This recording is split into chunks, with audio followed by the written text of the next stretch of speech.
እጃችሁ ከፍ አድርጉና ቀንበሩ ተሰበረ በሉ።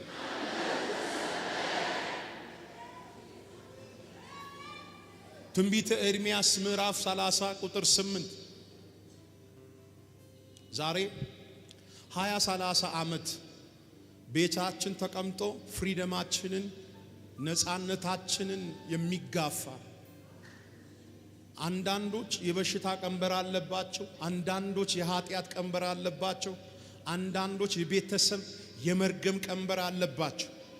ከዚህ ቀንበር ማን ነው የሚገላግለኝ? ማን ነው የሚያፋታኝ? ማን ነው የሚያላቅቀኝ? እያሉ ብቻቸውን እያወሩ የመጡ ሰዎች አሉ ብሎኛል እግዚአብሔር። እንደ እግዚአብሔር ነብይ ነው ምነግራችሁ። መንፈሳዊ ህይወታችሁን ያጎበጠ፣ ስጋዊ ህይወታችሁን ያጎበጠ፣ ትዳራችሁን ያጎበጠ፣ ቢዝነሳችሁን ያጎበጠ፣ ጤናችሁን ያጎበጠ ሰማሽኝ እናቴ? ከእግርሽ ስር ዛሬ ይቀበራል። እጅሽ ከፍ አድርጊና ይቀበራል በለኝ። ትንቢተ ኤርምያስ ምዕራፍ 30 ቁጥር 8 ላይ እንዲህ ይላል። በዚያን ቀን በየትኛው ቀን? በዚያን ቀን እኔ በዚያን ቀን አይደለም፣ በዚች ቀን ቀኗን ቀይሬ አውጃለሁ። እስቲ ከኔ ጋር በዚች ቀን በሉ። እንዲህ ይሆናል በሉ። የሰራዊት ጌታ እግዚአብሔር ቀንበርን ካንገት ላይ እሰብራለሁ። ቀንበሩን ካንገት ላይ ምን እላለሁ? እሰብራለሁ።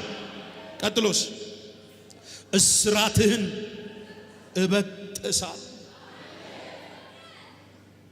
እስራትህን ምን እላለሁ? እበጥሳለሁ። ከእንግዲህ ወዲህ ለሌላ አትገዛም ይላል።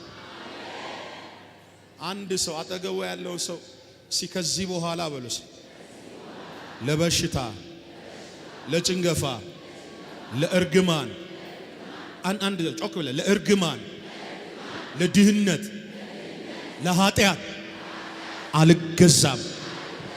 እጃችሁ ከፍ አድርጉና አልገዛም በሏል። ይህንን መልእክት ያወጀው ነቢይ ኤርምያስ የት ሆኖ ነው ይህንን ቃል ያወጀው ብላችሁ ይህንን የመጽሐፉን ክፍል ስታጠኑ በባቢሎን ውስጥ በምርኮኝነት ታስራ በነበረችው በእስራኤል ላይ የተናገረ የትንቢት ቃል። እስራኤል በሀገርነት ደረጃ በማትጠራበት በባቢሎን ምድር ምርኮኛውና ተዋርዳ ያለችበት በጠላት አገዛዝና ሲስተም ቀንበር ውስጥ ተይዛ ያለችበት ይሄ የሰባው የባቢሎን ሲዝን ላይ በጨለማ ቤት ውስጥ የተቀመጠችበት ስፍራ ላይ ይህንን መልእክት ይዞ መጣ ኤርምያስ። ምን እያለ? በቀንበር ውስጥ ላለችው ለእስራኤል ሉዓላዊነቷን አታ ለነበረችዋ፣ በጠላት እጅ ተገዝታ ባሪያ ሆና ለነበረችዋ፣ ጠላት ቀንበር ጭኖባት ቀና ማለት አቅቷት ላለችው እስራኤል እንደ ሰበር መልእክት ነው ይዞላት የመጣው። ጨለማ ውስጥ ላለችው እስራኤል ለምንድን ነው እስራኤል በጠላት እጅ ምርኮኛ ሆና የወደቀችው ብላችሁ ይህን ክፍል ስታጠኑ እግዚአብሔርን ማምለክ ትተው በአሕዛብ አማልክቶች አመጽና ክፋት በመስራታቸው እግዚአብሔር ለጠላቶቻቸው አሳልፎ ምን አደረጋቸው ይላል? ሰጣቸው ይላል። እዚህ ክፍል ላይ የምታዩት እስራኤል በባቢሎን ውስጥ ለ70 ዓመት ሙሉ በባቢሎናውያን ቀንበር ስር ነበረች ይላል። በምኗ የተነሳ? በሰራችው ኃጢአት የተነሳ ምዕራፍ 2 ላይ ስለ እስራኤል ስለሰራችው ኃጢአት ነቢዩ ኤርምያስ ተንትኖ ያስረዳል፣ ተንትኖ ይናገራል። እኔ አለ ምዕራፍ 2 ላይ እኔ እግዚአብሔር አለ ቀንበርሽን ከጥንት ጀምሮ ሰበር፣ እስራትሽን በጠስኩ፣ አንቺ ግን አላገለግልም አልሽኝ። አንቺ ግን አላገለግልም ብለሽ ሸፈትሽ።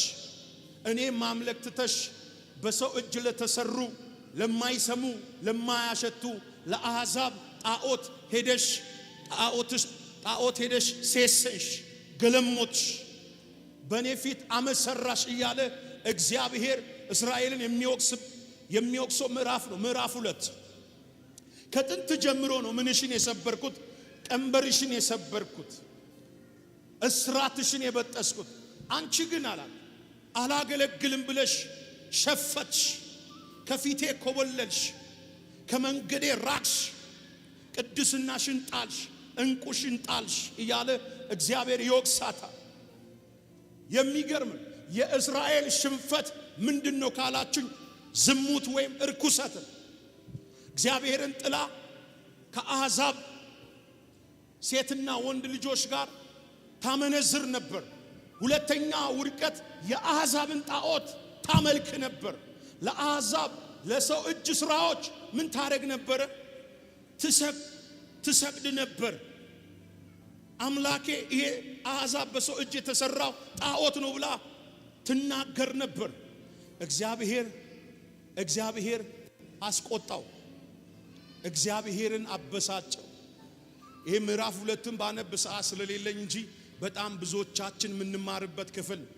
እዚሁ ክፍል ላይ እግዚአብሔር እንደዚህ አላት፣ ሙሽራ ጌጧን ትረሳለች፣ ይሄ ሕዝብ ላልተወሰነ ጊዜ ረስቶኛል አለ።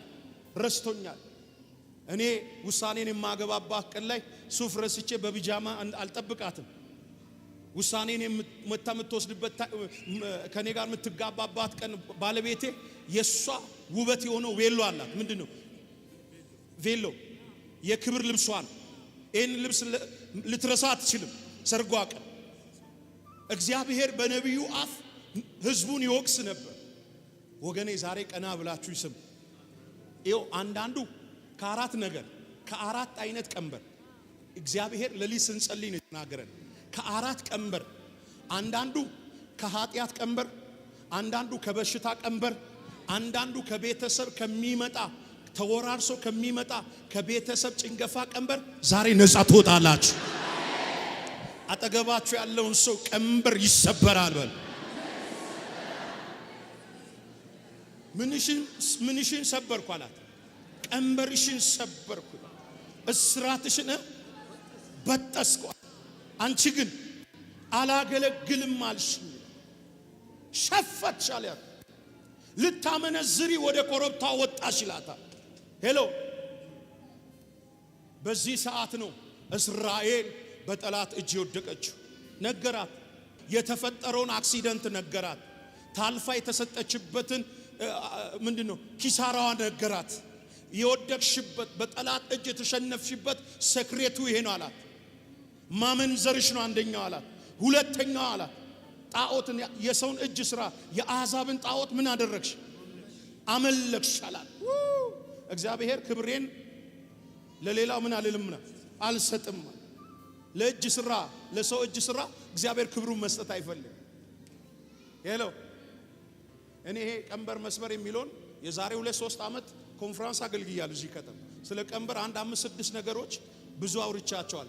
ይሄ ሰበር መልእክት ስለሆነ ሰበር መልእክት። ይሄው ስማኝ፣ በኃጢአት ቀንበር ውስጥ ረግረግ ውስጥ ያላችሁ ዛሬ እውነት ይኸው ልንገር፣ አንዳንዱን አንተ ሰብረ፣ አንዳንዱን ደግሞ እኔ ሰብሬ፣ አንተ አሜን ይባላል። እስቲ አንዴ ሰብሬ ወጣለሁ በሉ። ድገምና ሰብሬ ወጣለሁ በሉ። ቀንበር ፍሪደምህን ይዛል። አልሰማችሁ? ቀንበር ምንህን ይዛል? ፍሪደም፣ ነፃነትህን ይዛል። ቀና ብለን እንዳትሄድ ይከለክላል። ኮንፊደንስህን ይሰርቃል። ቦልድነስህን ይወስዳል። በነፃነት ወክ እንዳታረግ፣ በነፃነት እንዳትንቀሳቀስ ይወስንሃል። እውነት ውሸት? እንደወደድ ካርገ ቀንበር ያለበት ሰው እንደወደደ መኖር አይችልም።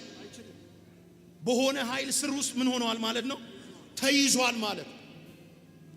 እዚህ ቤት ውስጥ 20-30 አገልጋይ 20-30 ፕሮግራም ተፈራርቆ ያልተሰበረ ቀንበር ካለ ዛሬ የመጨረሻው ቀን ነው። ከጎናችሁ ያለውን ሰው ዛሬ የመጨረሻ ቀን ነው በል።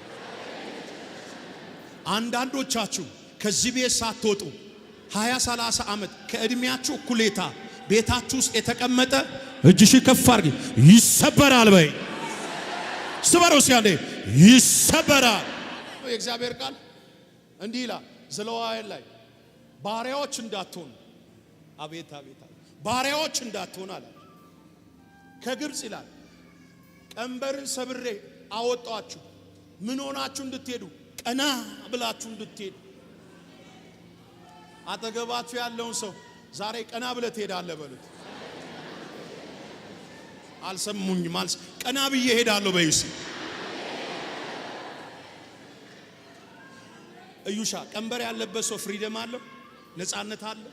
እንደወደደ ሆኖ መሄድ አይችልም። ያጎብጣል።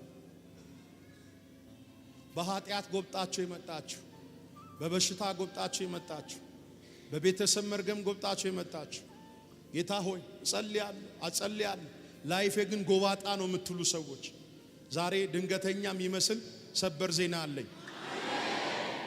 የማይመጥንሽ ነገር ከላይሽ ላይ ይወርቃል። እስቲ አጠገባችሁ ያለውን ሰው እንዲህ በሉት፣ ይወርዳል በሉት። አስወርድ። እጅሽ ከፍ አድርጊና ይወርዳል በልስ። እመነኝ ከዚህ ቤት ልክ እግር ሲወጣ ደጃፍ ላይ 20 30 40 ዓመት ያስለቀሰ ልጅነትህን የበላ ደምሽን የጠጣ ብሌሲንግሽን የያዘ ዛሬ ጸልያለሁ ከቤትሽ ላይ ይወርዳል። በወጣው እግሩ ይወርዳል። ውሰዳሜ ፐልና እስቲ 3 ጊዜ ይወርዳል በላይ 1 2 የመጨረሻ ተቀመጡ። የዛሬ 2000 ዓመት እኮ ቀራንዮ ጎልጎታ ላይ የሚባልበት ኢየሱስ የኔን በሽታ የኔን ዕዳ የኔን ኃጢአት ዛሬ ያለ ኢየሱስ ዕውቅና ላያችሁ ላይ የተጫነ ነገር ሁሉ ይንከባለላል። እስቲ ከጎናችሁ ያለው ተከፍሎልሃል በሉት። ከዕዳ ነፃ ነህ በሉት። እጅሽ ከፍ አድርጊ ተከፍሎልኛል በሉት። ከዕዳ ነፃ ነኝ በሉስ። ጠላቴ ሆይ ስማ፣ ኩነኔ የለብኝም በነፃነት በሉሲ እንድኖር ክርስቶስ ነፃ አውጥቶኛል። አንድ ሰው አጨብጭቦ አሜን ይበለ።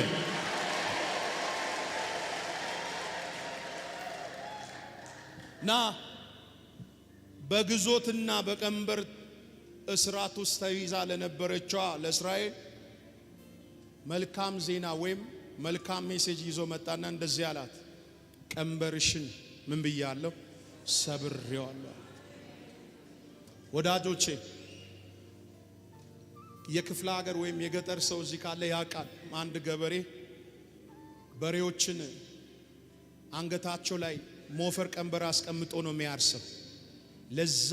እነዛ በሬዎች ለዛ ገበሬ ታዞ የሚያረገው ሚሽን የሚፈልገውን ነገር ባስቀመጣቸው ቀንበር ይፈጽምባቸዋል። የሚፈልገውን ነገር ያርስባቸዋል። እድሜያቸውን ይጠቀማል፣ ጉልበታቸውን ይጠቀማል። አይታቸዋል። እንደወደደ አድርጎ የሚፈልገውን ነገር በእነሱ ይፈጽማል። ዛሬ እዚህ ቤት ውስጥ ያላችሁ በማታውቁ ቀንበር ውስጥ ተይዛችሁ ያላችሁ፣ በቤተሰብ ከዘር መንዘር ከሚመጣ ከርስ ተይዛችሁ በማትፈልጉ ነገር ኃይል እጅ ስር ወርቃችሁ ያላችሁ የአባቴ ብሩካኖች እንደ እግዚአብሔር ነብይ ነው የምነግራችሁ። ሰይጣን ጊዜያችሁን እየበላ ያለ፣ ጉልበታችሁን እየበላ ያለ፣ እድሜያችሁን እየበላ ያለ፣ ደማችሁን እየጠጣ ያለ ይሄ ቀንበር ዛሬ ይሰበራል። እጅሽ ከፍ አድርጊና ይሰበራል በል። ቀንበር ያለበት ሰው ደስተኛ ሰው አይደለም። ፍሪደም የለው፣ እንደፈለገ መሆን አይችልም። እነዚህ በሬዎች አራሹ ገበሬው እስኪያነሳ እንደፈለጉ መፋነን አይችሉም። ጉልበታቸውን ይጠቀማል፣ አቅማቸውን ይጠቀማል፣ ጊዜያቸውን ይጠቀማል። እዚህ ቤት ውስጥ እድሜ የተበላ የምትሉ ምትጸጸቱ በማታውቁት ኃይል ነገራችሁ የተያዘ ጎብጣችሁ ያላችሁ ለብሳችኋል፣ ግን ጓዳችሁ ውስጥ ስውር የሆነ ቀንበር ያለባችሁ ብትጸልዩ ብታጸልዩ አልሰበር ያለ ጌታ ምስክሬ ነው ምላችሁ። ጌታ እንዲህ ይላችኋል፣ ስውሩ ቀንበር ዛሬ ይሰበራል። አጠገባችሁ ያለውን ሰው ስውሩ ቀንበር ዛሬ ይሰበራል በል። ያንዳንድ ሰው በር ይከፈታል። ያንዳንድ ሰው ፌቨር ይለቀቃል። ያንዳንድ ሰው የትዳር በር፣ የቪዛ በር፣ የጤንነት በር፣ የበረከት እጅሽ ዘርጊና ይለቀቃል፣ ይለቀቃል፣ ይለቀቃል። ኧረ አንድ ሰው አሜን። ቀንበሩን ከምን ላይ ነው የሚለው? ይሻ ቀንበሩን ከምን ላይ? አንገት ላይ።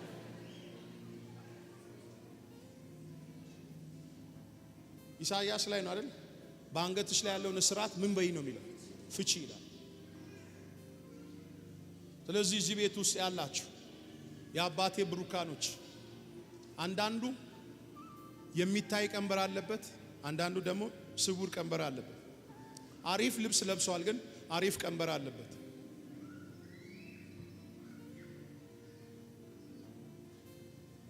አንድ ሁለት ነገር ትንሽ ተረጋግቼ ተናግሬ ሊጠቅልል ሐሳቤ። እዚህ ቤት ውስጥ ከቀንበሮች ሁሉ ክፉ ቀንበር የቱ ነው ካልከኝ፣ የኃጢአት ቀንበር። የኃጢአት ቀንበር ከኢየሱስ ክርስቶስ ደም ውጭ ሌላ መፍትሄ የለውም።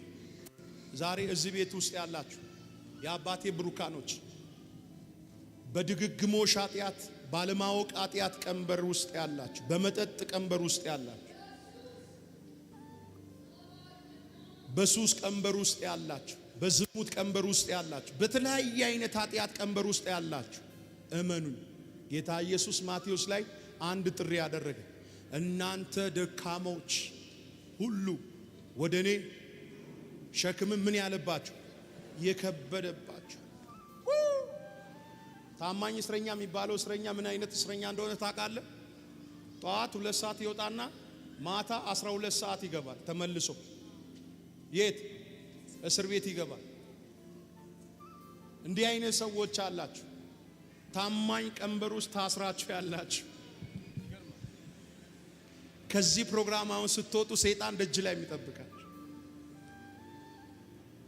ዛሬ የትኛውም ከእግራችሁ ጥፍር እስከ ራስ እግዚአብሔር እኔ ላይ ካስቀመጠው ቅባት አንዱ ቀንበር ሰባሪ ቅባት ነው። እንደዚህ አይነት ሰዎች ዛሬ ታማኝ እስረኛ ሆናችሁ ጠዋት 2 ሰዓት ወጣችሁ 12 ሰዓት ማረሚያ የምትገቡ ካላችሁ ዛሬ ከእግራችሁ ጫፍ ጥፍር እስከ ራስ ጸጉራችሁ ሰንሰለቱን ጌታ ይፈታዋል። እሺ ከጎናችሁ ያለው ነካ አርግና ቀንበሩ ይሰበራል። በምን ቀንበር ይያዛል? በኃጢአት ቀንበር። የእስራኤል ቀንበር የመጀመሪያው ኃጢአት ስለሰራች ነው መቅደሷ የፈረሰው። ጨካኝ ንጉስ የተላከባት፣ ጨካኝ ንጉስ ልኮ ነው የላከባት። አንገታቸውን አስሮ እኮ ነው ወደ ባቢሎን ይዟቸው ሄደ። አንገታቸውን አስሮ አንገታቸው ላይ ሞፈር ቀንበር አስቀምጦ ነው ይዟቸው ሄደ። 70 ዓመት ሙሉ አይደል እንዴ? ኤርሚያስና አንድ ነብይ 70 ዓመት ሙሉ ቀና ብሎ መሄድ አልቻሉ። የሚያስፈራ ህዝብ ማለት ያ ጀግና ህዝብ በባቢሎን እጅ በጨካኞች ነገስታቶች ለ70 ዓመት ሙሉ ባሪያ ሆነው ተገዙ ይላል። ምንድነው የተገዙበት? ዋናው ኬዙ ስትሉ የሰሩት ኃጢአት። ሁለተኛው የቀንበራቸው ሴክሬት ምንድነው ካላችሁ እግዚአብሔርን ማምለክ ትቶ ማንን ስላመለኩ? ጣዖት ስላመለኩ። ስለዚህ ቀና ብላችሁ ስም ለችግሮች ሁሉ መፍትሄዎች አሉ። በብሉይ ኪዳን ጀምሬ በብሉይ ኪዳን አልጨርስልኝ፣ አዲስ ኪዳን ላይ መጥቼ ሊደምድም። በደንብ ስሙኝ ቀና ብላችሁ።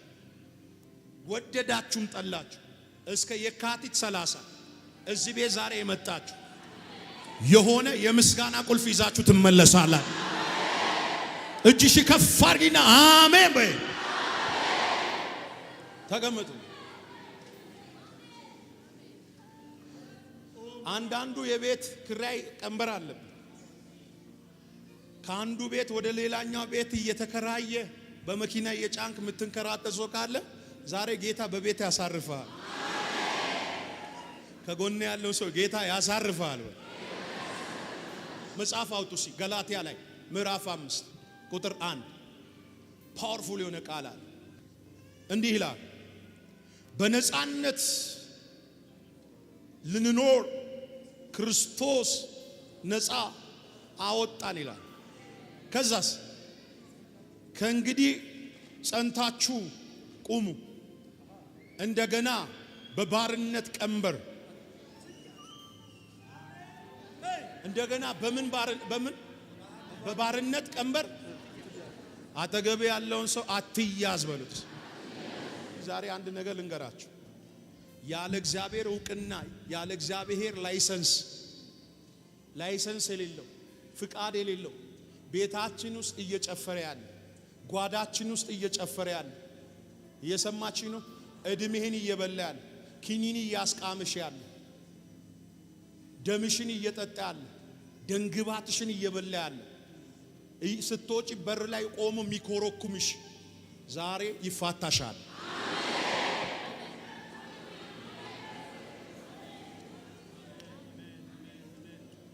እመነኝ ዛሬ ይሄ አሁን ገላትያ ላይ አሁን ያነበብኩላችሁ ክፍል ፖል የተናገረው ለገላትያ ሰዎች ያለ ግርዛት መዳን የለም ብሎ በስተት ትምህርት እየታመሰች የነበረችው የጋላትያን ቤተክርስቲያንን ነፃ ለማውጣት የተናገረው ቃል ዳግመኛ በምን አትያዙ ነው ያላቸው?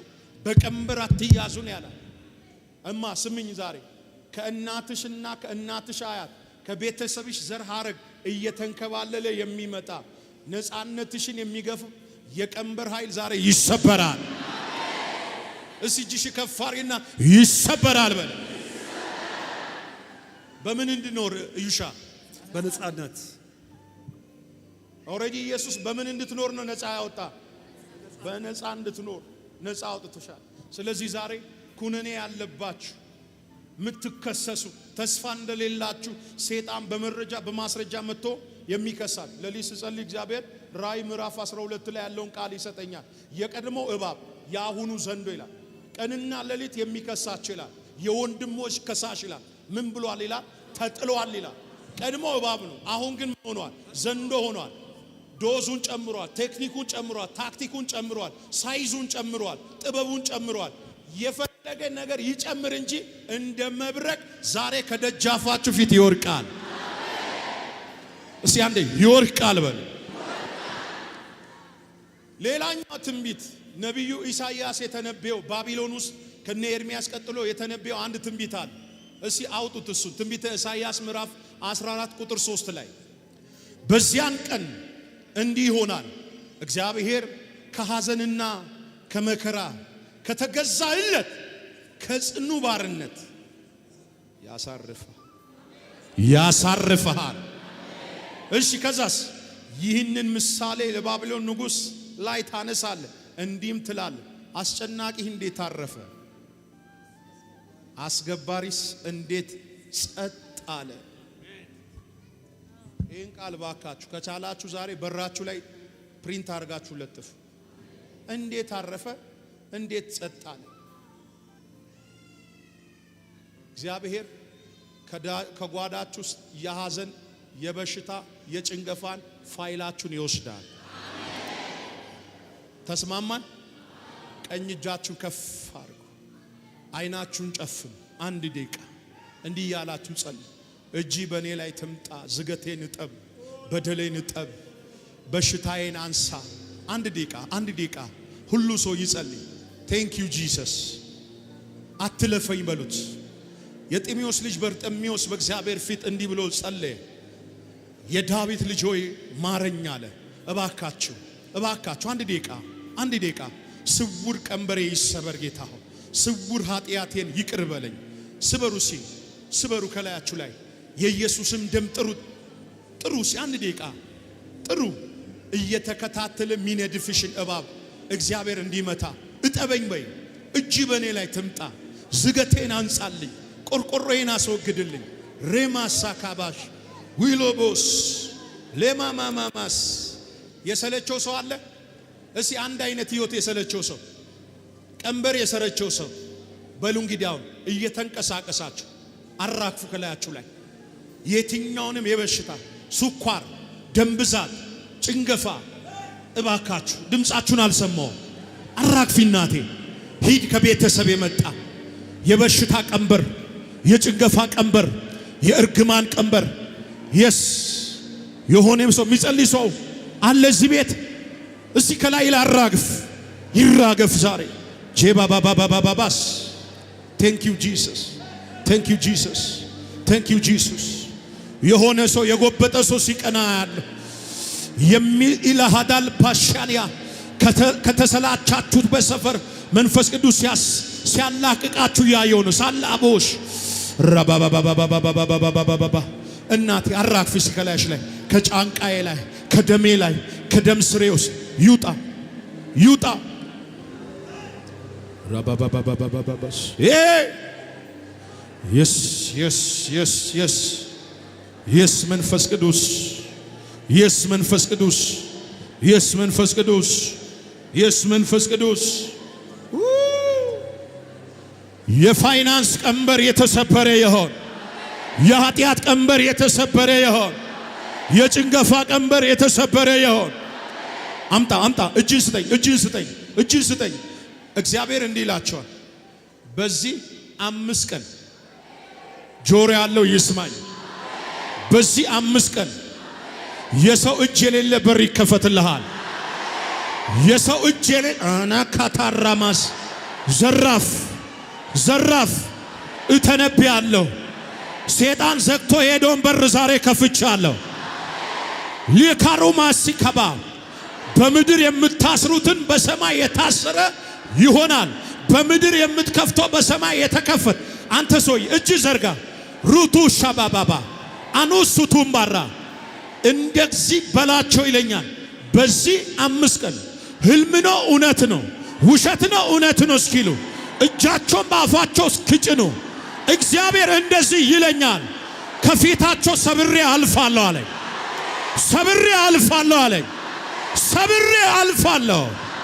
የትኛውም ቀንበር ይሰበር። የበሽታ ቀንበር ይሰበር። የኃጢአት ቀንበር ይሰበር። የርኩሰት ቀንበር ይሰበር። የመጠጥ ቀንበር ይሰበር። ከፍ ከፍ እድሜ ልክሽን ይህንን መድኃኒት ይወዋት ኑር ያለ ላይ ቀንበር የጫነብህ ያወጀብህ ዛሬ ጸልያለሁ። ጌታ ኢየሱስ ምስክሬ፣ ድጋሚ ድምፅ ሰማለሁ። በዚህ 5 ቀን ውስጥ አለኝ የሰው ጥላ የሌለበት፣ የሰው እገዛ የሌለበት፣ የሰው ምርኩዝ የሌለበት እግዚአብሔር በሩን ብቻውን ይከፍትልሃል። እጅ ዘርጋና አሜን ብለህ ውሰድ። እስቲ አንዴ ተሰበረ በሏል። ከጫንቃ ላይ ሸክሙን፣ ካንገት ላይ ቀንበሩን፣ ከቅባቱ ውፍረት የተነሳ ቀንበር ምን ይላል? ቀንበር ምን ይላል? እስቲ አንድ ሰው 3 ጊዜ ይሰበራል ይበል። 2 የመጨረሻ። እስቲ ለሁለት ሰው እንዲህ ያላችሁ ጨብጡት። በር ተከፈተ፣ በር ተከፈተ፣ ቀንበር ተሰበረ፣ በር ተከፈተ፣ ቀንበር ተሰበረ። በሉ በሉ በሉ በሉ። 29 ሰዎች የሆነ ነገር ሲለቀቅ አይቻል። በር ተከፈተ፣ በር ተከፈተ፣ ቀንበር ተሰበረ። ስለ ልጅ የጸለሽ፣ ስለ ቤተሰብ የጸለሽ፣ ስላልዳኑ ሰዎች የጸለሽ፣ በቤተሰብሽ ስላልዳኑ ሰዎች የጸለሽ ጌታ እንደዚህ ይልሻል፣ ቀንበሩ ዛሬ ተሰበረ። አንድ ሰው ዘሎ ወስጃለሁ፣ ዝለልና ወስጃለሁ